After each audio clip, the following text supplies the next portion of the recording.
Isn't it weird that the skill that can most help you get through school and do well is a skill we are never properly taught how to do? What skill am I talking about? Well, that is the skill of learning. While some students have an innate ability to learn and comprehend faster than others, this is actually a skill you can improve upon. Many students spend countless hours each year studying, but do not always get the grades they feel they deserve. This does not have to be the case. In today's video, we are going to take a deep dive into how to actually learn using evidence-based study strategies so that you can not only ace any exam, but you will also be able to use this knowledge in the future. If you are new here, my name is Adam Nessum. I'm a medical doctor who also enjoys making videos on the internet geared towards self-improvement, student and career success, entrepreneurship, and sports medicine. You may have realized by now that there are tons of gurus out there sharing study hacks on how to get great grades, so why should you listen to anything that I'm saying? Well, for one, you definitely have to go through an academic rigorous process to make it to becoming a doctor. And even still today, as I shoot this video, I'm studying for my last board exam to become a fully licensed physician.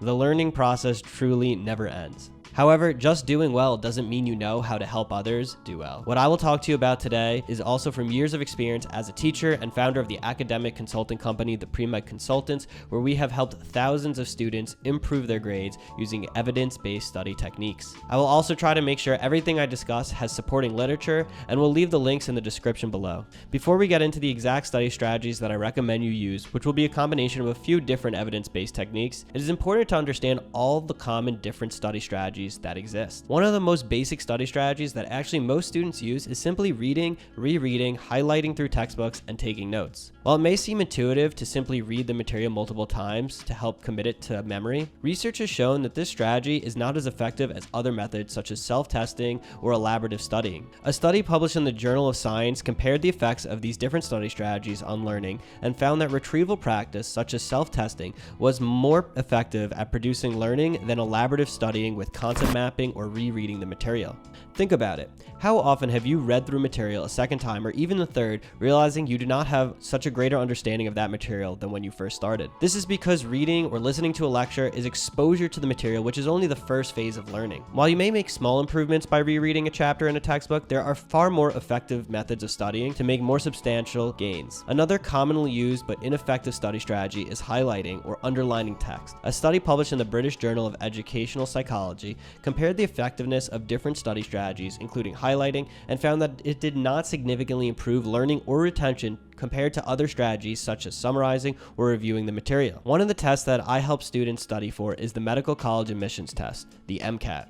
You would not believe the amount of students who spend an entire summer just reading and highlighting and writing out everything from the textbook, only to forget 80 to 90% of that material by the end of the summer. It of course is important to get exposure to material. So for example, if you have never actually learned the material that is on this exam, you need to either see it through reading books or through videos and lectures. However, this is only the first building block upon which you can start the true comprehension of material. To truly understand, and for a lot of these tests, memorize the information, more effective study techniques must be used. Additionally, it's a common belief that people learn in different ways and that there are different types of learning styles, such as visual learners or auditory learners. However, research has shown that this belief is not really supported by the evidence. One study published in the Journal of Educational Psychology examined the evidence for the existence of different learning styles. The study was a meta-analysis of over 100 research studies on the topic and found that there was no consistent or robust evidence to support the idea that people have specific learning styles that influence their learning. Another systematic review published in the Journal of Psychological Science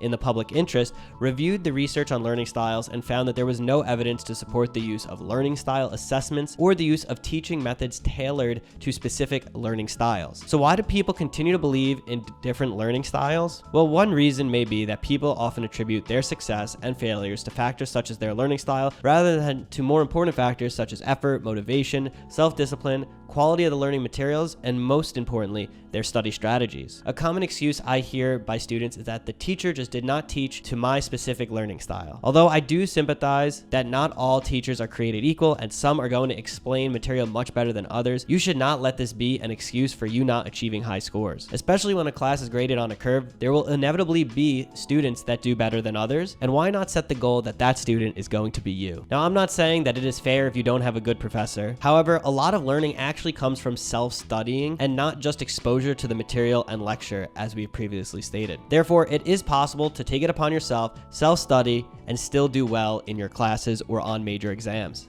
This is why it is so important to focus on evidence-based approaches to learning. Okay, so let's get into it. What steps can you take to instantly increase your ability to do well on exams and learn material? One of these techniques that I have all my pre-med students use, and medical students actually, is that we have them use spaced repetition. Now, spaced repetition is a method of learning that involves reviewing material at increasingly longer intervals over time. This approach has been shown to be effective for retaining information and improving memory. According to a review of the research on spaced repetition published in the Journal of Psychological Science in the Public Interest, the strategy has been found to be particularly effective for learning new vocabulary, facts, and concepts. Another study published in the Journal of Memory and Cognition examined the effectiveness of repeated testing on vocabulary learning, and this study included two groups of college students who were asked to study a list of vocabulary words. One group studied the words using massed repetition, or in essence reviewing all the material at once, while the other group studied the words using spaced repetition, increasing intervals between study sessions. The results showed that the group that used spaced repetition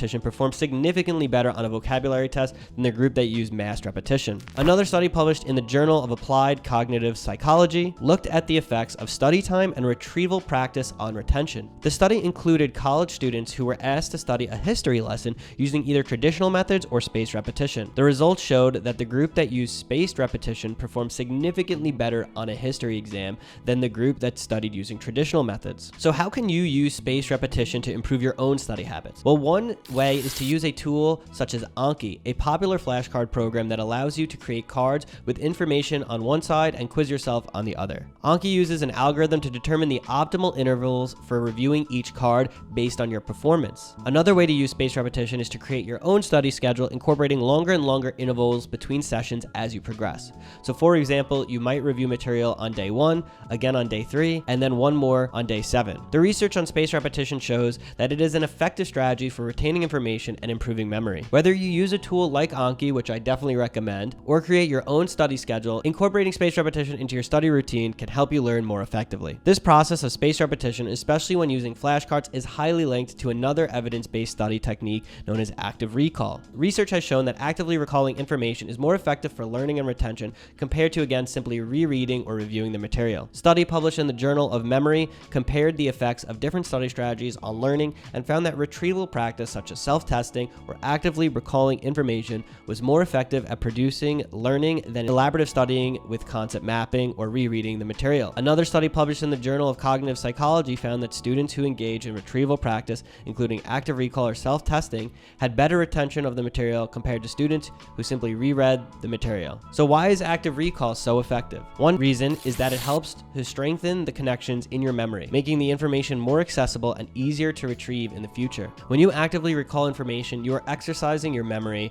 and strengthening the neural pathways that support that memory. Another benefit of active recall is that it can help you identify any gaps in your understanding of the material. By attempting to recall the information and then comparing your response to the correct answers, you can identify any areas where you may need additional review or practice. Now let's take this one step further with the effective strategy of self-explanation, which is explaining the material to oneself or to someone else. A study published in the Journal of Cognitive Science found that students who engaged in self-explanation while studying had a better understanding and retention of the material compared to the control group. Essentially, this strategy promotes teaching as a form of learning. This helps solidify concepts and gives you a sense of if you truly understand the topic. Teaching is one of the highest forms of learning. Through teaching, you are required to synthesize material and explain it in a way that makes sense to someone else. You can truly only do this if you actually understand the material. However, most students never try teaching material to someone else when studying. And if you do not have anyone to teach to, I like to record videos of myself talking about a topic, assuming someone will watch those videos later. The final important evidence-based study strategy we will touch upon, which is especially important for those of you who will need to do well on major standardized exams in your future, is taking a question-based approach. If you're preparing for a standardized test such as the SAT, ACT, MCAT, DAT, GRE, or insert alphabet soup test name here, I'm sure that you are wondering what the best way to study and improve your score is. Well, it turns out that simply doing a ton of practice questions may actually be your answer. A study published in the Journal of Educational Psychology Review examined the effects of different types of test preparation on student performance on the SAT. The study found that students who engaged in more practice, including completing practice tests and doing sample questions, had a significantly higher scores on the actual SAT compared to students who did not engage in as much practice. Another study published in the Journal of Psychological Science looked at the effects of practice on performance on the GRE, a standardized test used for graduate school admissions. The study found that students who spent more time practicing sample questions had significantly higher scores on the GRE compared to students who spent less time specifically on practice questions. So what makes practicing sample questions so effective? Well, one reason is that it helps students become familiar with the format and content of the test. By seeing and completing similar questions to those on the actual test, students can get a better sense of what to expect and how to approach the questions. Practicing sample questions can also help students identify and address areas of weakness. By completing practice questions in a variety of subject areas, students can identify any areas where they may need additional review or practice. Doing lots of practice questions also allows students to form an internal heuristic of how they are going to approach questions. After doing a certain number of questions, you will start to realize that you have either seen the content tested in a similar way or have an approach on how to get to the right answer. Also, by having to work with the material, it makes the content more sticky and improves your ability to memorize the information. Couple this with spaced repetition and you have a master formula for success. This is why we actually have our students at the Premed Consultants use a question-based approach and spaced repetition from the very beginning of their MCAT prep. Traditionally, most students will study for a major exam by trying to review and reread all the material first, highlighting and writing tons of notes. As we've established, this is not the best approach to doing well on a major exam. The reason most students do not do this is because they fear they are going to get questions wrong and that's going to hurt their ego.